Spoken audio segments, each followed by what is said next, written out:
right, as ever, the thing I get blown away the most at E3 Gamescom is Valkyrie, and this year is no exception. I've just had my brains, my eyeballs, everything pretty much scrambled by a brand new demo for Valkyrie. I'm joined by the man who might be able to tell us a little bit more about it. Okay, firstly, what are you showing at Gamescom today? We're showing it's the same kind of mission that we showed from E3, and this is a little bit about the backstory of Raun, who is our hero, and it's about her journey to becoming a Valkyrie pirate, effectively. And so it's a big epic space battle that happens, and it's a bit of an introduction to flying, basically, and we're trying to do what we always set out to do, which was give someone a joypad and instantly get them into the game, but mastery within a period of weeks and months, you know, so it's got that immediate sense of I'm having fun in space, I'm killing bad guys, this is all good, and then the depth of control beyond that. Excellent. Now, what I noticed was different from the previous version where I did the team-based dogfighting.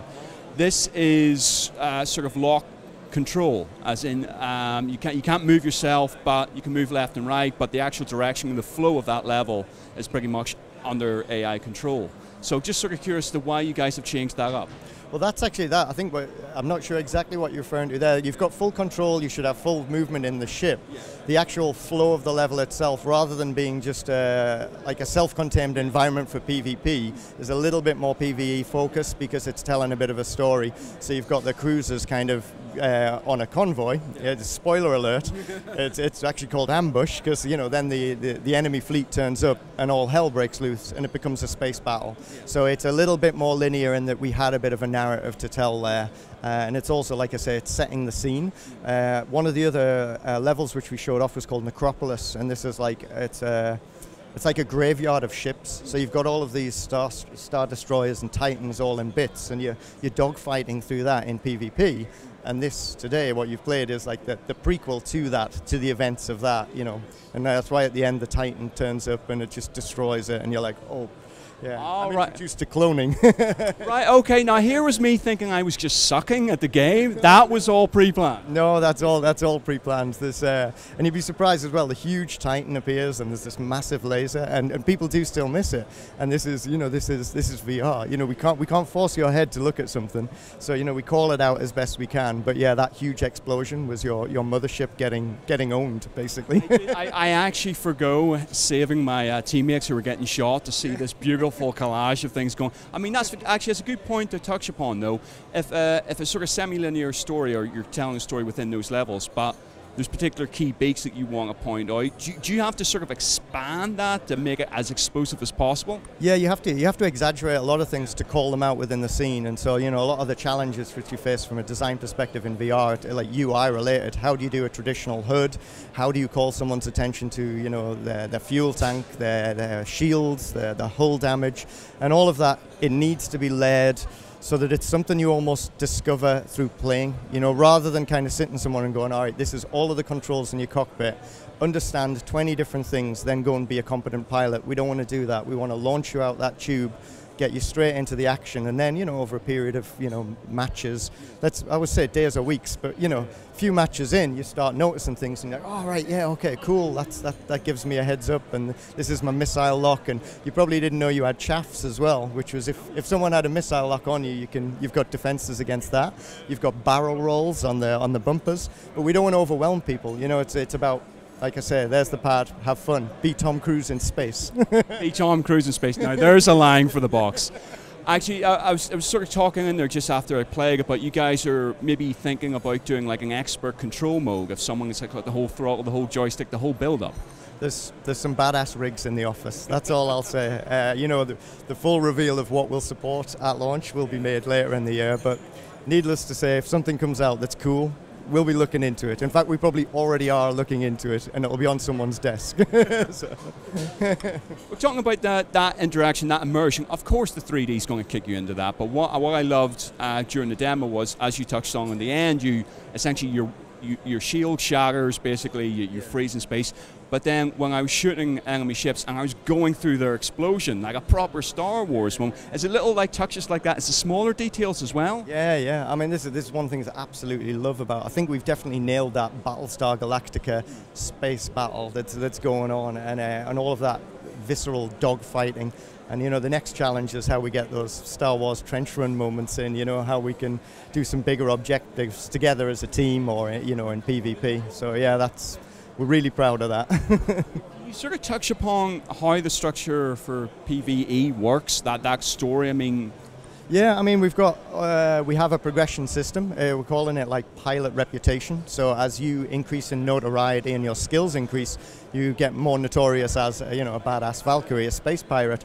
So that is kind of fed by your competency with a range of different ship classes. You played the fighter. We've also revealed the heavy as another class of ship. So as you're using these different classes of ship, you're earning experience. You know, you're unlocking things which will be used to upgrade those ships, give you a better arsenal. But all of that experience is feeding into your overall pilot rank. So you're basically growing as a player, and that's how we implement the progression system. You know, so you use something, you get better at a particular class, and then we will reward you for using it, but would also give you different options. You know, do you want to try the weapons from a heavy ship and try putting those onto a fighter? You know, so it needs to be flexible enough so that people can find that perfect play style, what's right for them. Does it have any impact in terms of the size of the craft versus the weight of the weapons? Is there anything like that? Yeah, there's lots of weapons balancing going on at the minute. Shields, hull damage. Again, all of that's kept light initially. You know, it's not in your face, but it's all going on behind the scenes. And we are actively engaged with the community at the minute of kind of pre-alpha players that are on there. They've got like an invitation-only kind of basis, and they're helping us via the forums. You know, when we get things right, when we get things wrong, when the weapons are just right. And so, yeah, we're listening to all of that now. And I mean, and in the office as well, like 2 times a week, we're having like massive PvP battles, and it's like, oh man, I need more shields. It's like, do you need more shields, or are you just rubbish? I might be just rubbish. All right, well, the shields are fine. Let's leave the shields. So there's a lot of balancing going on. I was going to ask that about the progression system, how that feeds into multiplayer. That's all about the multiplayer. So all of the progression, I mean, this is primarily a multiplayer game, so we really want to be the #1 VR competitive multiplayer game out there. So all of the progression that you're going to do is part of PvP. You know, PvE, in whatever element it is, and we'll reveal more later in the year, is there as it's a bit of a training tool to give you a little bit of backstory, but the real focus is PvP, sorry. And that's, you know, these dogfights, it's like you have a traditional shooter, you're chasing a guy down a corridor, they turn left or right, you've got, you know, which way did they go? In this one, you're chasing a guy, they go left, right, up, down, whoa, you know, so it's a whole new world of PvP.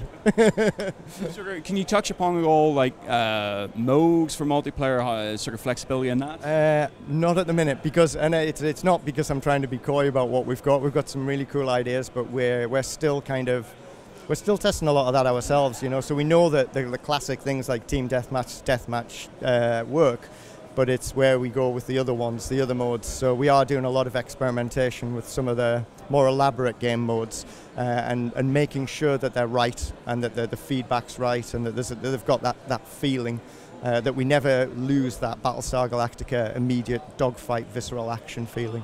Is there any sort of talking about research? One of the interesting points I thought Valve actually brought up during the Res talk about they're having to completely think about everything again because of the VR space, the depth perception, size of the person versus the character on screen. Can you guys sort of sidestep that because essentially you're in a spacecraft, you're in space? Yeah. It's really cool because we're sat down, which is cool, because so we get over that hurdle of, well, what happens when the pilot gets out of the ship and walks off? Well, they don't. They're sat down. So, you know, it's cool that we don't have to address that specifically, but there are other challenges where, you know, how do you do a menu and a UI system where you're kind of going through, you know, just any kind of tactical information or just menu selection, getting into the game modes that you want. And that in itself is just amazing, because it's all kind of brand new in terms of design. And sometimes you'll look at a mock-up and on 2D you're kind of going, that looks messy and cluttered, and then you put it into VR and it makes perfect sense. You know, it's superb. And I think, you know, everyone's probably got that Minority Report scene in their heads. I think everyone's chasing that dream. So. Yeah. That's it. Yeah, actually, it's an interesting point about you're having to iterate within the 3D space to make sure, because as you say, a 2D, even a 2D sketch, isn't going to cut it. Yeah. I mean, you can be looking at something like how much XP you've got or how much currency you've got. You know, you'd be looking at that, and when you actually see it as a solid thing in front of you, and you can actually move your head and look around it, and the ships themselves, when you look at the ships. It's pretty overwhelming. it's pretty badass. I'm really looking forward to getting some more of that stuff out there. One thing, talking about looking around, I as I always do when I start the Valkyrie demo, I always check myself out, check how I'm looking and everything. Are you guys thinking about like sort of like changing up spacesuits or offering like customization option there? Couldn't possibly confirm that, he said with a massive smile on his face. Yeah, we'll communicate a lot of this later in the year, but I mean, we'd be mad not to. This is your craft. We would never imagine that a fleet of pirates has all, identical craft. We would imagine that they're customized. We would imagine that they are in some way made your own. So, but definitely no furry dice then. No.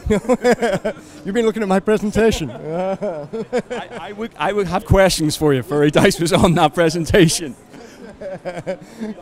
Sort of wrapping up then, roadmap ahead. You guys obviously wrap up here, you head back to studios. What's the next few months ahead? Oh, we are fully into production. The whole studio is working really, really, really hard. And like I said, this is not a demo, this is a full-on game.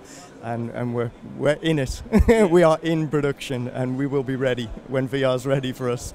Okay, then that's the sort of final question then. I mean, when are you out and what are you out on? When can players get their hands on? We're going to be a launch title for Oculus, we're going to be a launch title for Morpheus, and everything else will be communicated later in the year. And I couldn't tell you the dates because I don't even know the dates. It's like, I'm focused on the game, and we'll worry about the hardware when someone says, can we have your game please? Yeah, it's ready. Excellent, man, thanks very much indeed for talking. Absolute pleasure, absolute pleasure.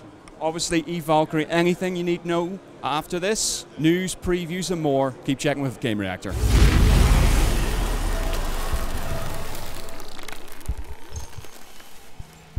See you in the next live.